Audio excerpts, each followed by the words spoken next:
Hi friends, ఈరోజు మీ ముందరకు ఒక మంచి సెకండ్ హ్యాండ్ ట్రాక్టర్ తీసుకురావడం జరిగింది. దాని గురించి తెలుసుకునే ముందర మీరు కూడా మీ యొక్క వాహనాలను మన ఛానల్లో కనుక ప్రకటించాలంటే స్క్రీన్ మీద కనిపిస్తున్న నెంబర్కి ఫోటోలు లేదా వీడియోలు సెండ్ చేయండి. ఇక వీడియోలో కనిపిస్తున్న ట్రాక్టర్ వచ్చేసి సోలిస్. ఈ ట్రాక్టర్ యొక్క HP 45. ఈ ట్రాక్టర్ 2021 జూలై నెలకు చెందింది. అలాగే బండి యొక్క కండిషన్ చాలా బాగుంది. టైర్స్, ఇంజన్ మంచి కండిషన్లో ఉన్నాయి. ఇక బండి యొక్క లొకేషన్ వచ్చేసి పల్నాడు డిస్టిక్, నాదెండ్ల మండలం, నాదెండ్ల విలేజ్. ఓనర్ గారు బండి యొక్క ధరను 3,50,000గా చెప్తున్నారు. రేట్ ఏం ఫిక్స్ కాదంట.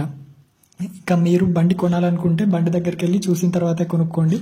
ముందుగా ఎలాంటి అడ్వాన్సులు చెల్లించకండి, మోసపోకండి. ఇక మన వీడియో కనుక మీకు నచ్చినట్లయితే లైక్, సబ్స్క్రైబ్ చేయండి.